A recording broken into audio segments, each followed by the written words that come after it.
E eu quero falar hoje sobre algo que nós estamos precisando como nação, sim, e nós vamos conversar sobre isso, porém eu vou separar para falar sobre isso um pouco mais para frente. Mas eu quero falar sobre a sua vida, como você tem vivido a esperança. E esperança em quê? E o que é esperança? Quando você começa a pensar o que de fato é esperança, tem algo muito importante de se pensar. O que é esperança? E eu achei uma definição muito popular, mas muito simples e fácil de entender, que esperança é esperar algo, acreditando que aquilo de fato vai acontecer. Simples, ou não é? Quem aqui tinha esperança que o Brasil ia ser hexacampeão? Eu tinha muita esperança. E o mais doido é que quando você cria uma esperança, ela pode te frustrar ou não, porque você, vai acontecer aquela parada. E sabe qual que tem sido o mal da nossa geração? Nós criamos esperança em coisas que não são reais, ou que não são verdadeiras. Nós criamos esperança que nós vamos casar com determinada menina ou com determinado menino. Namoro, e eu crio aquela esperança. Só que a minha pergunta para você, Deus está dando essa convicção para você?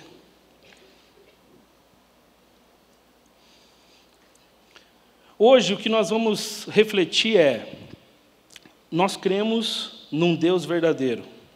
Nós cremos na palavra de Deus como uma verdade. E a sua esperança precisa estar aqui, na Bíblia. Tudo que for fora disso aqui tende a não dar certo. É um risco. Depositar a esperança em algo ou em alguém sem estar embasado nisso aqui é um risco. Um risco de se frustrar, um risco de se machucar. E eu quero começar lendo algo muito doido com vocês. A palavra de Deus, se você não sabe, mas profundamente, ela é uma palavra de esperança. É maluco isso, cara. Porque às vezes a gente leva porrada lendo a palavra de Deus. Quem aqui já levou uma porrada lendo a palavra de Deus? Você está lendo assim, fala Deus, hã? Só que até nesses momentos onde a gente é confrontado, onde a gente parece que leva um tapa, Deus está trabalhando para você se tornar uma pessoa melhor. E eu queria começar falando sobre algo que para mim, com certeza, foi o momento de mais desesperança. Existe essa palavra? Sim? Que é isso? Eu achei que eu tinha inventado uma palavra. Um momento de mais desesperança que a humanidade viveu. Mas, ao mesmo tempo, aqueles que acreditaram, foi o tempo de maior esperança. Foi um time muito doido que rolou. E eu gostaria de começar lendo, primeiramente, o texto que está em Mateus. Vamos lá, Mateus 27, isso aí, Mateus 27. Vamos lá. Mateus 27. Abre aí, eu quero só explicar o contexto.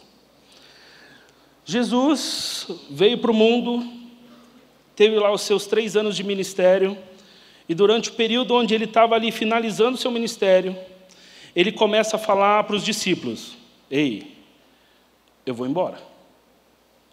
Eu vou embora. Vocês têm que ficar conectados, aí eu vou mandar o Espírito Santo. Só que, eu vou embora. E eu fico pensando nos discípulos, Quem aí aqui tem um grande amigo, assim, uma pessoa que caminha com você sempre? Eu tenho, tá? E essa pessoa, ela começa a falar assim: eu vou embora. Eu vou embora. Quando? Está chegando a hora, mas eu vou embora. como que seria a tua reação? Seria um mix de sentimento, né? Porque daí ele iria falar, eu vou para um lugar muito melhor do que esse. Eu vou para um lugar top, velho. Mas fica calmo, você não vai se sentir só. E os discípulos, cara, ouvindo Jesus, toda hora falando isso, e é muito doido que no final do ministério de Jesus ele falava isso muito. Porque eu tenho a plena convicção que ele precisava repetir tantas vezes, porque os discípulos, não estava caindo a ficha. Você já passou por alguma situação, eu já passei, que você sabe que vai ser difícil passar, e uma hora vai chegar, inevitavelmente vai chegar, só que você fica, né? Vamos indo, né? Parece que o negócio não cai a ficha. Já passaram por isso alguma vez na vida? Eu já passei, e eu confesso, não foi fácil. E chegamos aqui em Mateus 27. Mateus 27, 45. Vamos ler? A palavra de Deus diz o seguinte: E houve trevas sobre toda a terra, do meio-dia às 3 horas da tarde. Por volta das 3 horas da tarde, Jesus bradou em alta voz: Eloi, Eloi, lama sabachthani, que significa, meu Deus, por que me abandonaste? Quando alguns dos que estavam ali ouviram isso, disseram, ele está chamando Elias. Imediatamente um deles correu em busca de uma esponja, embebeu-a em vinagre, colocou-o na ponta de uma vara e deu para beber. Mas os outros disseram, deixe-no, vejamos se Elias vem salvá-lo. Depois de ter bradado novamente em alta voz, Jesus entregou seu espírito. Vai lá para o 54 agora. Quando o centurião e os que com ele vigiavam Jesus viram o terremoto e tudo o que havia acontecido, ficaram aterrorizados, exclamaram, verdadeiramente, este era o Filho de Deus. Vamos lá. Neste momento, chegou aquele momento onde tudo aquilo que Jesus tinha orientado os discípulos que iria acontecer, aconteceu. E Jesus, naquele momento de sofrimento, no ápice do seu sofrimento, cara, olha o que Jesus diz para Deus, Pai. Deus, por que tu me abandonastes? Vocês estão entendendo que Jesus chega no pico do sofrimento e ele fala algo para o seu pai, para Deus, Pai, e fala, por que você me abandonou? E a palavra de Deus diz que, quando ele faz isso pela segunda vez, ele entrega o seu espírito e ele morre. E naquele momento, Jesus morreu. Morreu, velho. Morreu. A palavra de Deus diz que o véu se rasgou, houve um terremoto, e o que é mais doido é que, no 54, eu até escrevo, a minha Bíblia ela tem umas paradas meio estranhas. Eu coloquei assim, grifado, vacilões. Porque depois que eles mataram Jesus, que daí rolou, terremoto, não sei o quê, daí eles devem ter coçado a cabeça assim. Velho, ele era o Filho de Deus, velho. Que burrice, velho. Imagine o cara que deu vinagre, que estava ainda com a esponjinha meio cheia de vinagre, assim. Os amigos dele devem falar, velho, você é muito burro, velho. Mano, Jesus morreu. Para mim, esse foi um período extremamente tenso. Foram 3 dias. Porque Jesus, de fato, morreu. Eu estou acostumado a conviver com Jesus, e Jesus fazendo milagre, e morre um, e Jesus vive, e acaba o pão, muito pão, e a água, vinho, né? E Jesus vai caminhando com a galera, e trocando ideia, e Jesus era um cara que convivia com os discípulos, e daqui a pouco, não tem mais Jesus. Jesus morreu.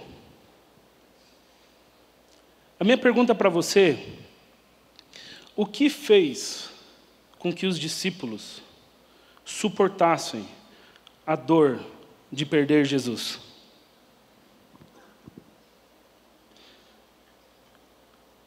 O que fez com que os discípulos suportassem tal dor de perder o seu mestre, o homem mais amável que já passou pela terra?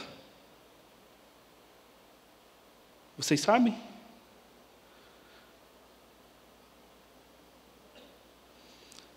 Quero que vocês abram a palavra de Deus.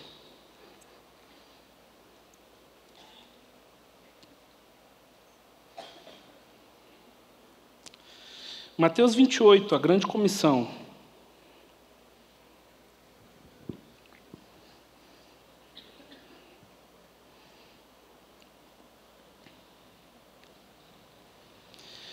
Aqui, Jesus já havia ressuscitado. E ele traz uma palavra muito clara para os discípulos. E a palavra de Deus diz assim, Mateus 28, a partir do 16. Os 11 discípulos foram para a Galiléia, para o monte que Jesus lhe indicara. Quando viram, o adoraram, mas alguns duvidaram. Então Jesus aproximou-se deles e disse: foi-me dada toda a autoridade dos céus e da terra.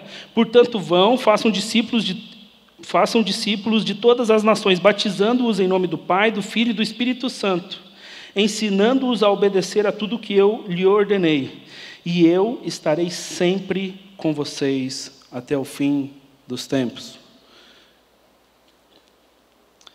Essa última frase mostra o quanto Jesus sempre foi um Deus de promessa.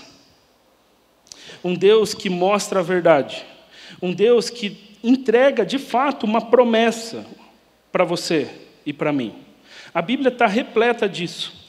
Antes de Jesus vir a morrer, ele falou: eu vou morrer, mas eu vou ressuscitar.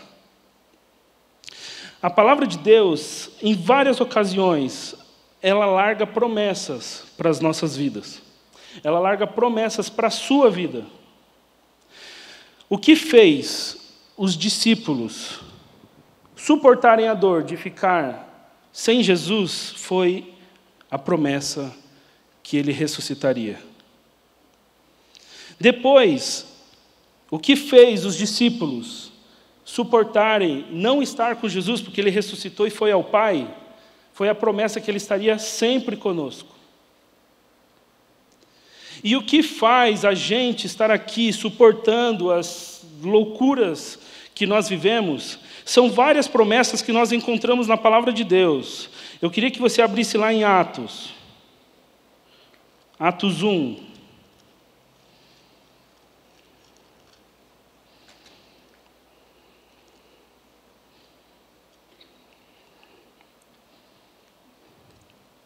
Atos 1, 8.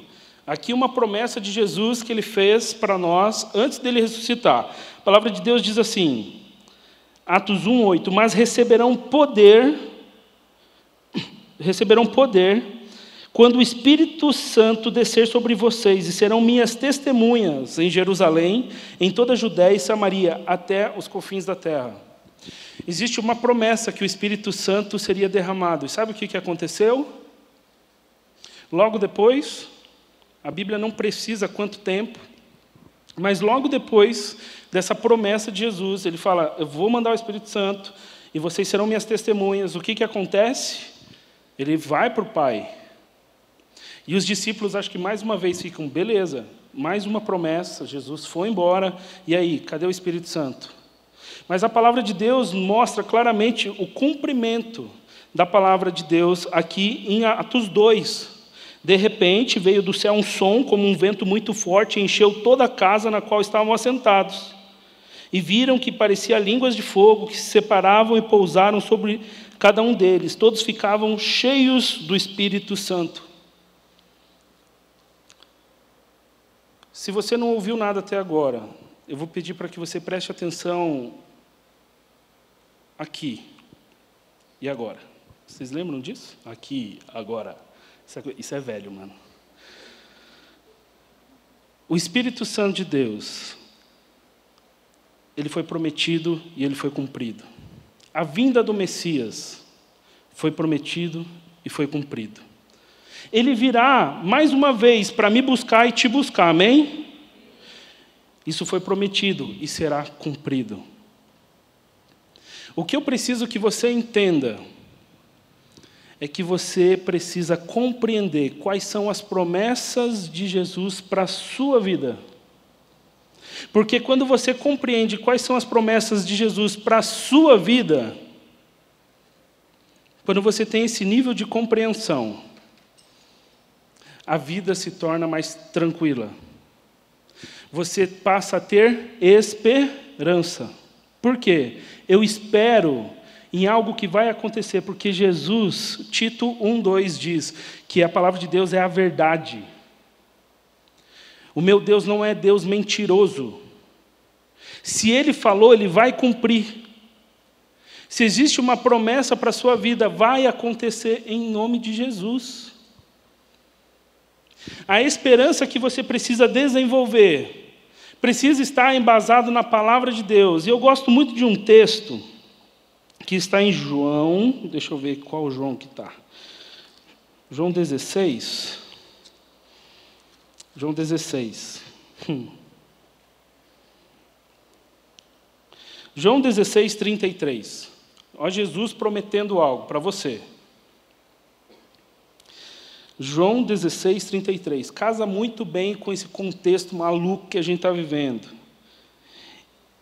Eu lhes disse essas coisas para que em mim vocês tenham paz. Neste mundo vocês terão aflições. Contudo, tenham ânimo. Eu venci o mundo.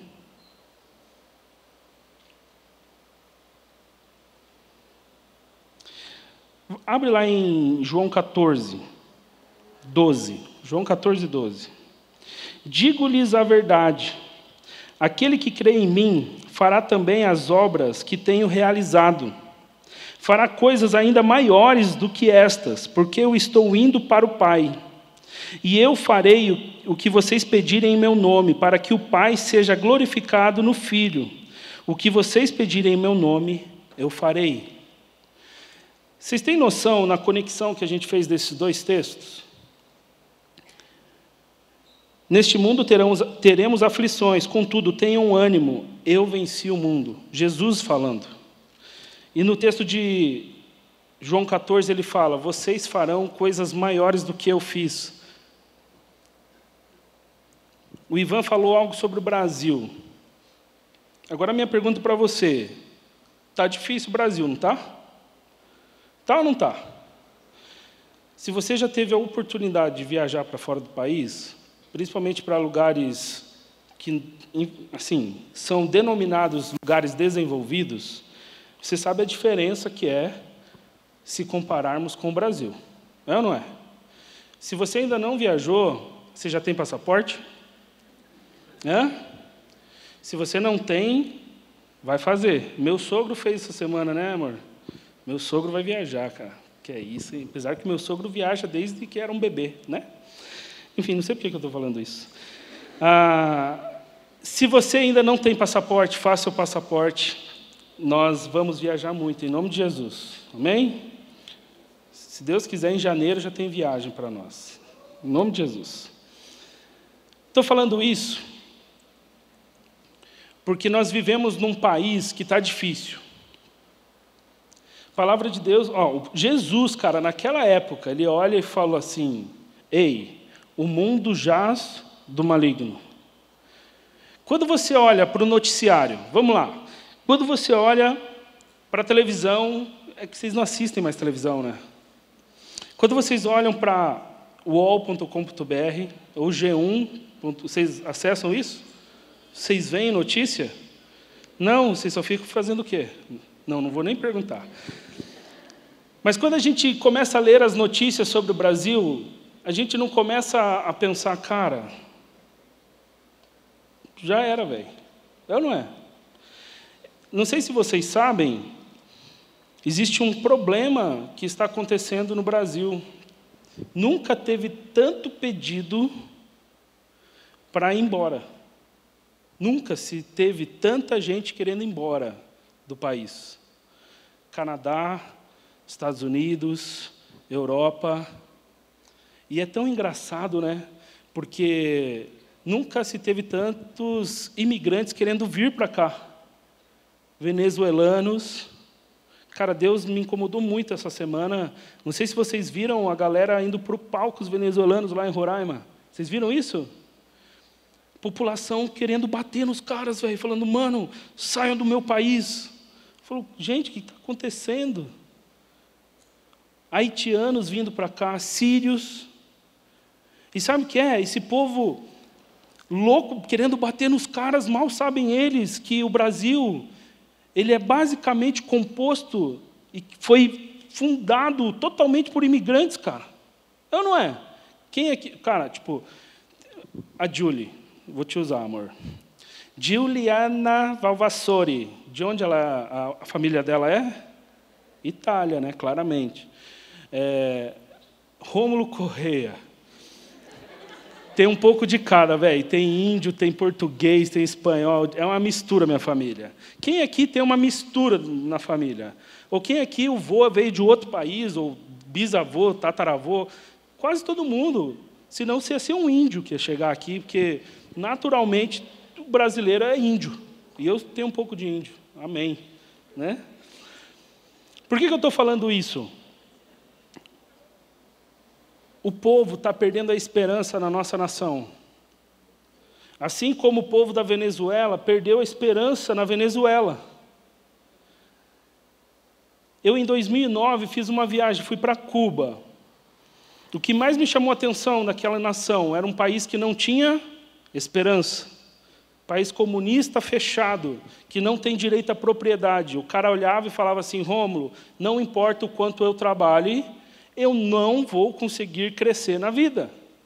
Não tenho direito à propriedade. Eu falei, né? Verdade. Mas deixa eu compartilhar algo. Quando um cubano aceitava Jesus, a primeira coisa que ele compartilhava e testemunhava era, eu tenho agora esperança. Quando eu olho para este texto, o mundo jaz do maligno, mas tem de bom ânimo, porque eu venci o mundo. E quando você olha em João 14, Jesus fala, vocês farão coisas maiores do que eu fiz. Quando eu olho para vocês, eu falo, cara, essa geração vai mudar esse mundo que jaz do maligno.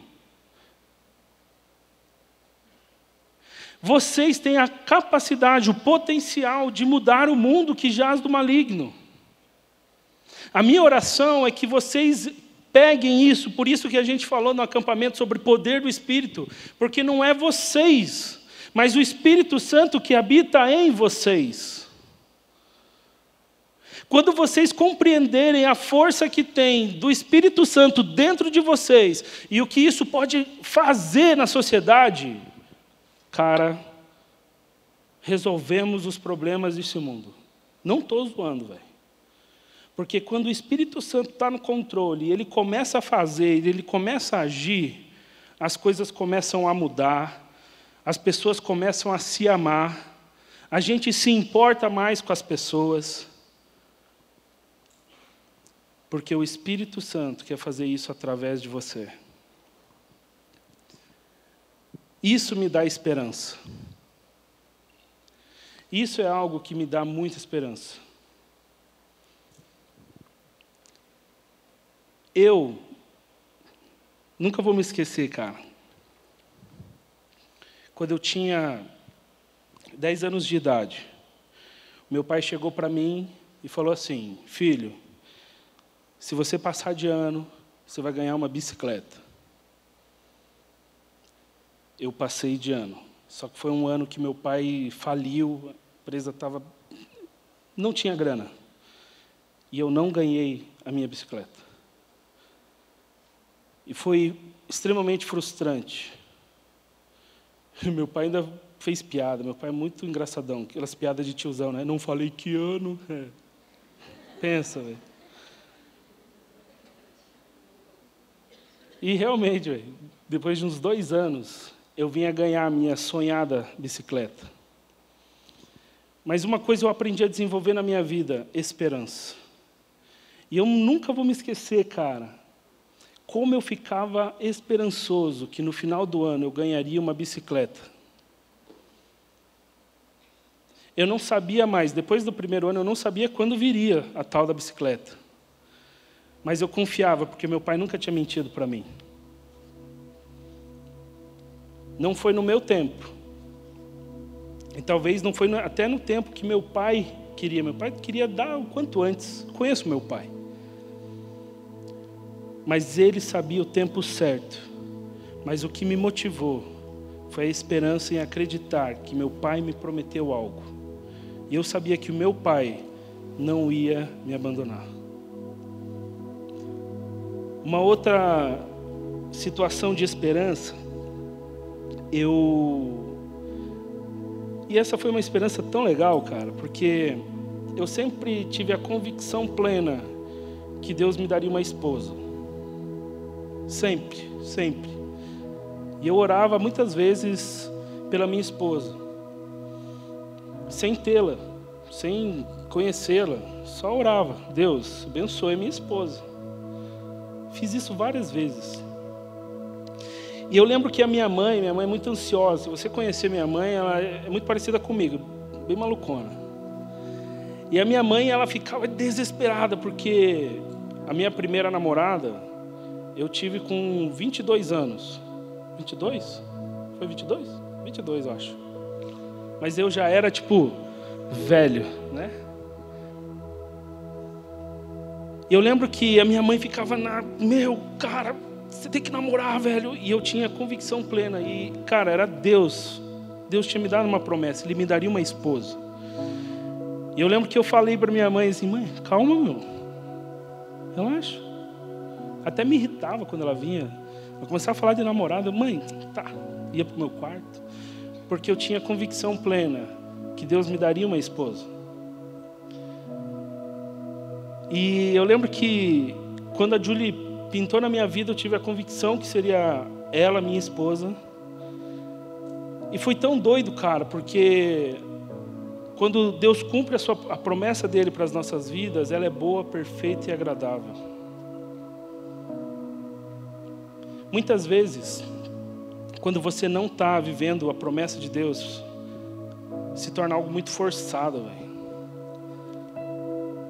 E hoje a minha oração é para que você compreenda qual é a promessa de Deus para a sua vida e deposite a sua esperança nisso. Deposite naquilo que Deus tem dado para você. Eu lembro, antes de começar a namorar a Julie, a galera falava: Romulo, você não está ansioso? Eu falei: não, cara. A minha esposa vai ser preparada, e foi bem preparada. Foi bem preparada mesmo pelo Senhor para mim. Eu não sei como que está o seu coração essa noite. Eu não sei como que está a esperança na sua vida. Queria só ler mais um texto que está em Romanos 12:12.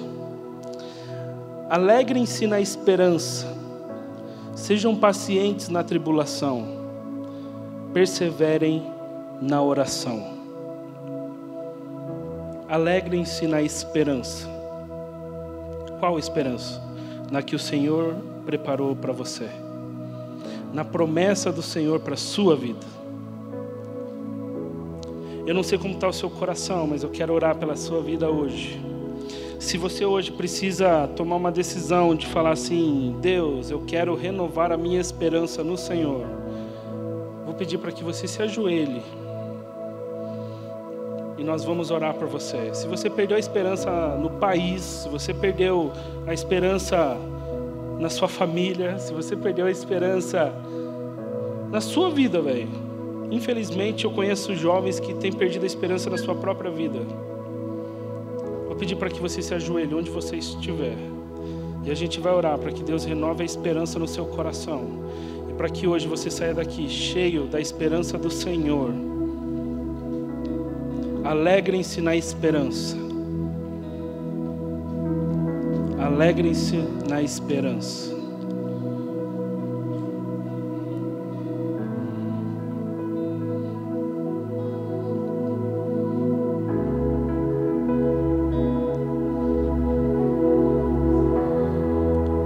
Espírito Santo de Deus, nós estamos aqui reunidos em Seu nome e nós queremos depositar e reconhecer que a nossa esperança é do Senhor.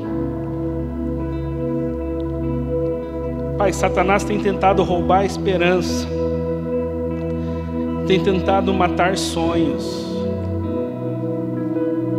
e neste momento eu clamo para que Teu Espírito Santo renove as nossas esperanças em Ti. Pai, se existem aqui jovens, adolescentes que têm depositado a sua esperança em lugares errados, Pai, mude as suas vidas hoje. Pai, que essa geração leia a Sua palavra e compreenda quais são as promessas que o Senhor tem para nós, porque as Suas promessas estão na palavra de Deus. Pai, que possamos viver o melhor em Ti. Pai, nós clamamos por um recomeço de vida. Se existem aqui, Pai, pessoas precisando ter esperança que a sua família será restaurada, eu clamo, Pai, que eles entendam que o Senhor pode restaurar as suas famílias. Pai, se existem aqui jovens que perderam a esperança sobre as suas profissões, sobre o vestibular que eles vão ter, sobre a sua vocação, o seu chamado, Pai, traga a eles a esperança de que eles viverão o seu chamado e glorificarão o Seu nome. Pai, cuida das nossas vidas e traga um novo tempo para nós. Obrigado por tudo que o Senhor tem feito e por tudo que o Senhor fará. É em Teu nome, Jesus, que eu oro e agradeço. Amém.